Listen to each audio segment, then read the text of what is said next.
Class में पढ़े थे अदिश गुणनफल, दो सदिश राशियों का अदिश गुणनफल। अदिश गुणनफल। मैं बताया था दो सदिश राशि को जब गुणा करते हैं तो प्राप्त राशि सदिश भी होता है, प्राप्त राशि अदिश भी होता है। जब सदिश प्राप्त होगा उसका रूल सारा अलग है, और जब अदिश प्राप्त होता है उसका रूल हम लोग पिछले क्लास में पढ़े थे ना। हाँ सर। जिसमें कि मैंने बल और विस्थापन का उदाहरण दिया था यस। कि बल और विस्थापन दो सदिश है, दोनों को गुणा करते हैं कार्य प्राप्त होता है, कार्य एक अदिश राशि है।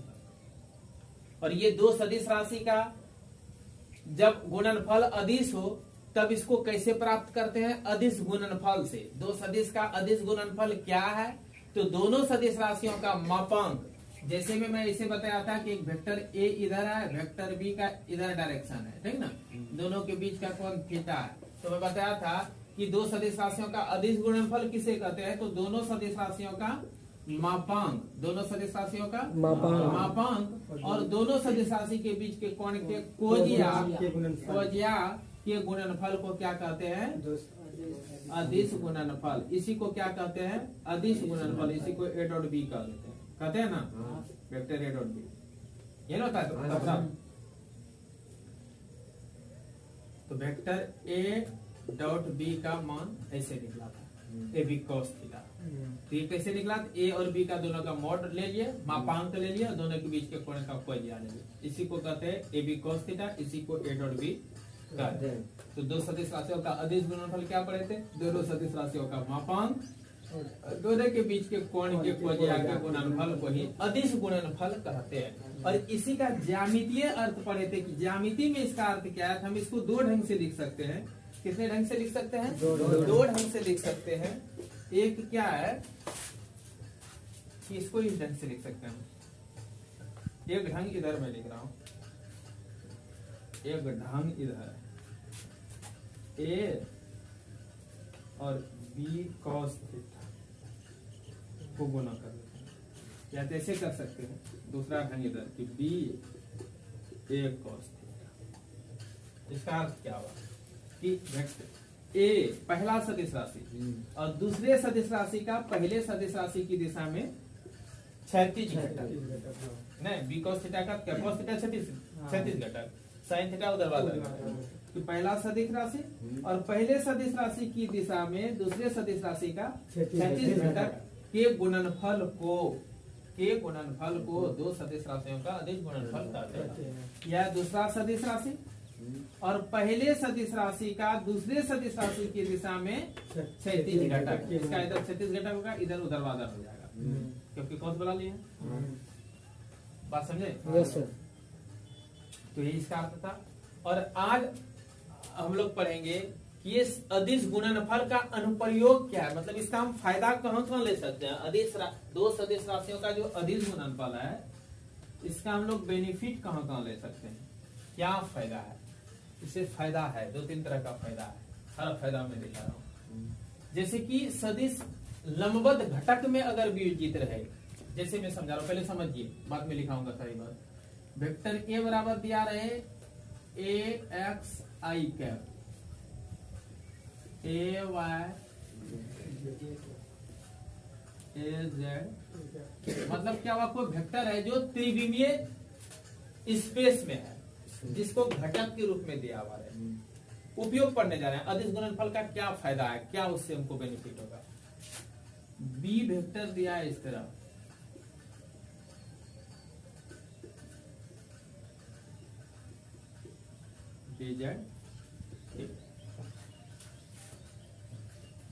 अब दोनों सदिश, दोनों राशि का हमको गुणनफल ज्ञात करना है। दोनों का क्या करना है? गुणनफल ज्ञात करना है। तो कौन सा गुणनफल? अदिश गुणनफल। कौन सा गुणनफल निकालना है? अदिश। दोनों का अदिश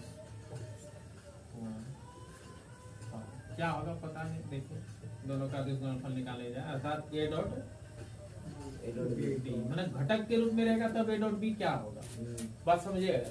जब घटक के रूप में दोनों दिया रहे तो ए डॉट बी हम निकाल सकते हैं। ये एक उपयोग हुआ इसका। कैसे निकालेंगे? एक्स आई कैप बोलते दीदी, रोज बोलो। ए जेड के कैप डॉट बी एक्स आई कैप प्लस बी वाई जे कैप प्लस बी जेड के कैप। हुआ। अब देखिए इससे तीनों को गुना कर देंगे, फिर इससे तीनों को गुना कर देंगे, फिर इससे तीनों को गुना कर देंगे, तो कम नहीं हो जाएगा? हाँ। जो जनरल गुना का रूल है। हाँ। तो इससे कीजिए सबको गुना। ए एक्स आई कैप बी एक्स और I dot I I dot i cap और डॉट आई कैप, दोनों डॉट में है तो गुना। डॉट में सीधा अगर अदिश संख्या ए भी क्या अदिश है, इसका सदिश तो बगल में चिपका हुआ है यूनिट वेक्टर, तो ए डॉट ए एक्स गुना बी एक्स गुना बी एक्स हो गया। अब यहाँ यूनिट वेक्टर का गुना करेंगे आई डॉट और डॉट सॉरी आई कैप और डॉट आई कैप है, तो i cap dot i cap क्या होता है? एक हो जाएगा। क्यों? क्योंकि i cap dot i cap क्या होता है? उसका एक एक वैल्यू होता है, तो एक गुना एक और क्या होगा? बराबर एक हो जाएगा। बराबर है। ये होगा आई कैप बराबर एक गुना एक बराबर एक। यही टूटता है, दो सदिश रहता है तो एक गुना एक हो जाता है। कितना करोड़ बार पढ़ चुके हैं। दोनों का परिमाण गुना दोनों के बीच के कोण का कोजिया cos 0 डिग्री है होगा। एक गुना cos 0 डिग्री। क्यों? क्योंकि आई और आई के बीच अर्थात एक ही दिशा में दोनों है। हाँ। एक्स अक्ष आई डॉट का अर्थ आई कैप का अर्थ हो गया एक्स डायरेक्शन, फिर आई कैप ही है संयोग से एक्स डायरेक्शन के बीच का एंगल कितना होगा? 0 डिग्री। तो ए डॉट कैसे टूटता है? ए वेक्टर डॉट बी वेक्टर रहता है, कैसे टूटता है? दोनों का मॉडुलस और दोनों के बीच के कोण का कोजिया नहीं होता है, तो कोजियाट नहीं लेंगे। इसका मान कितना होता है? एक नहीं होता है। हाँ सर। अब एक गुना एक तीन ठो एक हो गया, ये गुना के एक हुआ। समझे? तो ये क्या हो जाएगा? एक हो जाएगा। एक हो जाएगा प्लस इससे एक ही टर्म गुना होगा। नहीं सर अभी और होगा। फिर इसको इससे जैसे गुना करेंगे क्या हो जाएगा?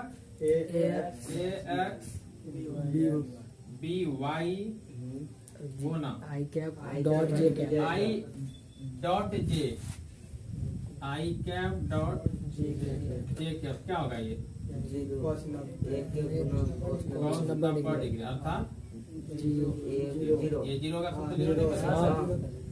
समझ रहा है? हाँ सर। एक्स अक्ष और वाई अक्ष के बीच का एंगल कितना होता है? 90 डिग्री। तो आई डॉट जे 0 हो गया, हाँ। फिर आई डॉट के भी 0 0 होगा, सेम रहेगा तब क्या हो जाएगा? एक। तो ये तो 0 हो जाएगा। हाँ। तो हम इसको छोड़ सकते हैं चाहे कॉम्प्लेक्स लेने जाएंगे, फिर आई डॉट के निकल जाएगा, तो क्या वो हो भी जाएगा? 0 हो जाएगा। समझे बात? हाँ। कारण समझे? Yes, sir। 0 होगा नहीं, क्यों होगा वो कारण यहाँ से समझना ठीक है? तब तो ये इसका खेला ही खत्म हो गया। अब इससे गुना करेंगे,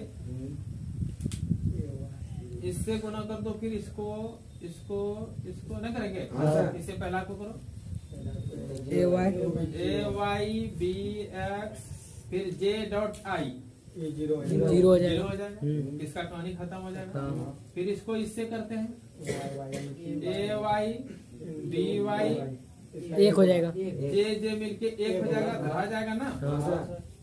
फिर इसको इससे करेंगे, तो फिर 0 हो जाएगा। के आ जाएगा, 0 हो जाएगा प्लस, फिर इससे तीनों में करेंगे हाँ सर। तो इसका के आई 0 हो जाएगा। जीरो के जे 0 उसका के और के एक हो जाएगा। A Z B Z A Z अर्थात आया A X B X A Y B Y plus A Z B Z. A Z B Z.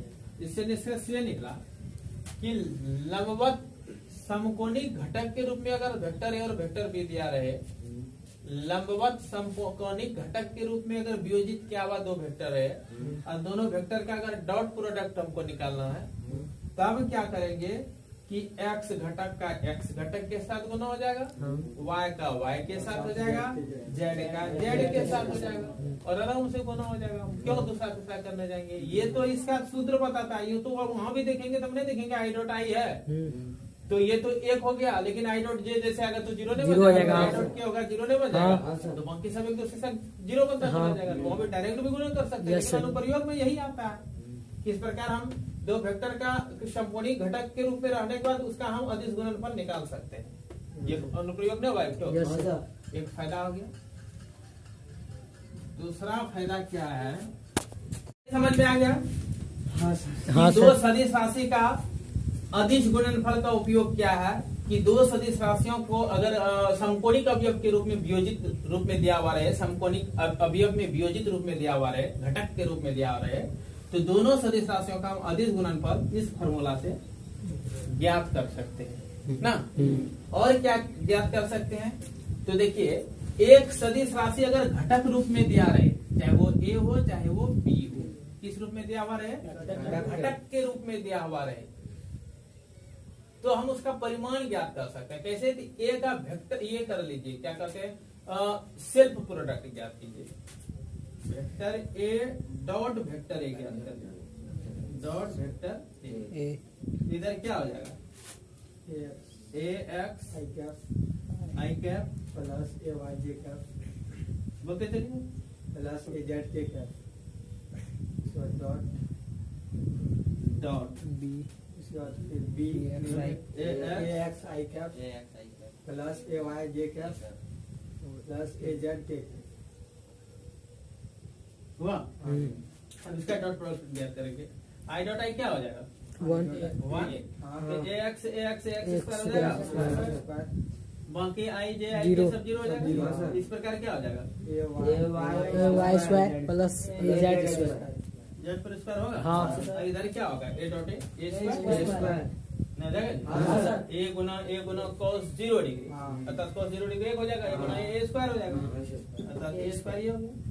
तो खाली ए बराबर क्या हो जाएगा, under root under A x square plus A Y square plus A Z square. इससे पता चला कि हमको स्थिति सदिश अगर घटक के रूप में दे दिया जाए तो हम उस स्थिति सदिश का परिमाण भी ज्ञात कर सकते हैं। इससे यह फायदा हमको दिख रहा है कि एक सदिश राशि है जो घटक के रूप में दिया हुआ रहे, तो उस सदिश राशि का जब हम सेल्फ प्रोडक्ट ज्ञात करते हैं, स्वतः गुणनफल अगर ज्ञात करते हैं, तो उससे पता चल रहा है कि उस सदिश राशि का परिमाण ज्ञात हो जाएगा, ए निकल जाएगा। यानी ए अगर घटक के रूप में रहे तो हम ए निकाल सकते हैं, अर्थात ए x A Y A Z ये सब रहे तो हम ए निकाल सकते हैं। निकालिए, बात समझे ना। हाँ, सर। तो इस प्रकार हमको पोजीशन वेक्टर अगर घटक के रूप में दे दिया जाए, यानी आर वेक्टर बराबर रहेगा एक्स आई कैप जोड़ वाई जे कैप जोड़ जेड के कैप, इस प्रकार रहता है ना घटक के रूप हाँ, में। सर। पोजीशन वेक्टर तीनों घटक के रूप में इस प्रकार है। हाँ, तो सर। आर निकालने के बाद हम डायरेक्ट नहीं लगा देंगे, क्या लगा देंगे, एक्स बोलो। एक्स स्क्वायर आई जय गुरुदेव। Y square plus z square. ये क्या है रे, हाँ ये स्क्वायर जोड़िए स्क्वायर जोड़िए स्क्वायर यही निकला रे। हाँ, सर। हाँ, सर। तो उसी प्रकार यहाँ r vector dot r vector कर देंगे, तो ये वेक्टर डॉट ये वेक्टर हो जाएगा। हाँ। तो आई आई मिल करके 1 हो जाएगा, एक्स गुना एक्स एक्स स्क्वायर नहीं हो जाएगा। हाँ, सर। वाई स्क्वायर जे गुना जेड जेड स्क्वायर हो जाएगा। इधर आर डॉट आर क्या हो जाएगा, r square.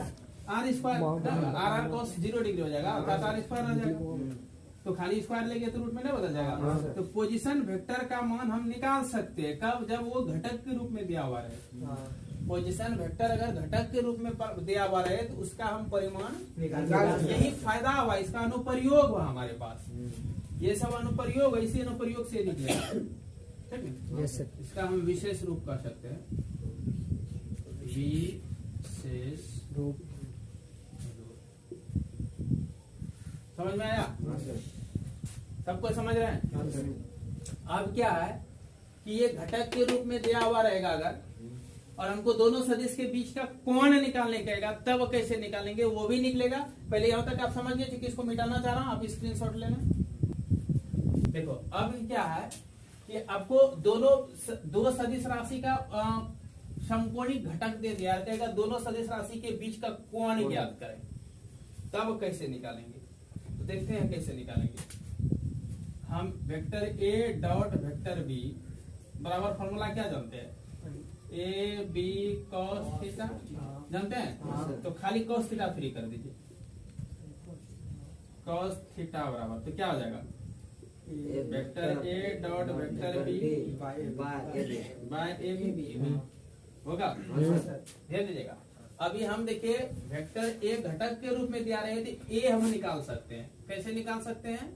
Under root x square जोड़ वाई स्क्वायर अंडर रूट ए एक्स पर स्क्वायर जोड़ ए वाई वाई पर स्क्वायर जोड़ ए जेड पर स्क्वायर ना। हाँ सर।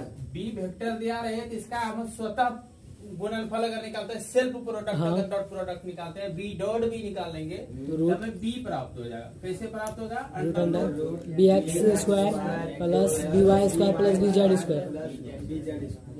निकलेगा। Yes sir. और हमने देखा था दोनों का डॉट प्रोडक्ट भी निकाले थे, vector a dot vector b बराबर, दोनों में डॉट लगाए थे ब्रैकेट हाँ। लगा के, तो हमारे पास निकला था A X B X plus A Y B B Y Y plus A Z B Z. निकला था अभी? हाँ। अभी निकला था। Yes sir. वो जानने लगा रे, नहीं सर। ये सब याद आया? हाँ सर, अभी निकला था। तब इससे नहीं दिखने लगा। यहाँ देखो ए डॉट बी का मान ये हुआ, हाँ ये पूरा मान यहाँ नहीं रख देंगे। हाँ ए X B X plus A Y B Y plus A Z B Z बटे और ए का वैल्यू हम निकाल सकते हैं under root plus A Y square plus A Z square और बी का इंटू इंटू ये गुणों का डॉट नहीं होगा क्योंकि ये अदिश रूप है। अदिश है, यहाँ पे इंटू। ये डॉट क्या है? ये भी अब अदिश रूप है। आई जे के खत्म हो गया, दिशा खत्म हो गया, केवल परिमाण ही है, केवल यहाँ परिमाण है, दिशा को मतलब नहीं रहा। तब इंटू हो जाएगा। यहाँ वेक्टर था, वेक्टर का जैसे ये दोनों लिए थी, इसमें भी वेक्टर रहा, लेकिन हाँ। आई डॉट आई जब खत्म होके एक हो गया, जे डॉट डेट जब खत्म होके एक हो गया, तो सब खत्म हो गया, सदिश का रूप ही खत्म हो गया, अदिश फॉर्म में निकल गया। B Y square plus B Z square. ये निकला cos थीटा बराबर। अब इसका सरल करके अगर मान 1/2 आ जाए तो हम नहीं कहेंगे cos 60 डिग्री, हाँ। थीटा बराबर 60 डिग्री, ये Yes, सरल sir। करके 1/√2 आ जाए। हाँ तो हम नहीं कहेंगे π/4, यस यानी कितना 45 45 डिग्री। तो थीटा बराबर 45 डिग्री हो जाएगा। अब इसका मान धरेंगे सबका सरल करके, यहाँ जो भी रहेगा सबका मान तो रहेगा ना। हाँ। 10 आई जोड़ 2 जे जोड़ 2 जोड़ जे जोड़ 3 के, फिर हाँ। इसमें भी रहेगा 4 आई 5 जे 3 के, तो सब 1 2 3 जो भी मान है 4 5 6 सब धरते जाएंगे गुणा भाग करके कुछ ना कुछ तो आएगा है ना। जो आएगा वो अपने त्रिकोणमिति फंक्शन का कुछ ना कुछ एंगल का वैल्यू रहेगा। Yes, sir। तो उस मान को हटा लेंगे, उसके एंगल धर देंगे। Yes, sir। और फंक्शन खत्म हो जाएगा, थीटा बराबर वो एंगल का लाएगा। हाँ। समझ में आया? Yes, sir। इस प्रकार हम एंगल नहीं निकालेंगे। हाँ। यही सब अनुप्रयोग हुआ किसका? दो सदिश राशियों के अदिश गुणनफल का अनुप्रयोग। क्या हुआ कि दोनों सदिश राशि का हम डॉट प्रोडक्ट निकाल सकते हैं, ए डॉट बी निकालेंगे अगर घटक के रूप में दिया रहेगा तो। ध्यान देना, कब मैं बता रहा हूँ, जब घटक के रूप में दिया रहेगा। फिर क्या, एक सदिश राशि घटक के रूप में दिया रहे तो उसका हम परिमाण निकाल सकते हैं। जैसे ए x A Y A Z सबका मान है, हमको ए निकालना है तो वो भी निकालने का हम फॉर्मूला। हाँ। ठीक है। फिर क्या सीखिए, दोनों सदिश राशि अगर घटक के रूप में रहे तो दोनों के बीच का कोण हम ज्ञात कर सकते हैं इस फॉर्मूला से। ये समझ में आया? हाँ। ये है कुछ नहीं, ठीक ना, लेकिन बनाओगे एक बार दो बार तो समझ में आ जाएगा। ठीक ना। ठीक। मैं बड़ी सावधानी से इसको आपको बताते रहा हूँ ताकि फालतू बीच में गप ना उठे और आपका दिमाग भंग ना हो और आपको समझ जाना चाहिए था। ठीक ना। Yes, sir। एक बार आप बनाइएगा, समझ में आ जाएगा। क्या बनाना इसमें, बनाना क्या, परिश्रम बनाने, ये सब नहीं आएगा आपको। इस सिस्टम को समझना, इस थ्योरम तक यहाँ तक आना है कि दो सदिश राशि घटक के रूप में दिया हुआ है। क्वेश्चन अभी मैं दे दूंगा, क्वेश्चन दे देता हूँ, जरा से इसको मिटा लेता हूँ।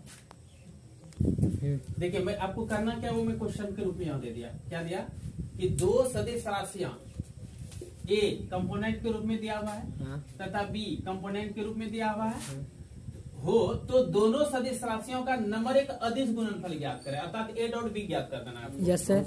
निकल जाएगा। हाँ सर। ए डॉट बी बराबर लिख दीजिएगा, इतना डॉट इतना, अब फिर दोनों गुना करके दस निकालेंगे। हाँ। दूसरा है परिमाण, अर्थात ए का मान क्या होगा, बी का मान क्या होगा।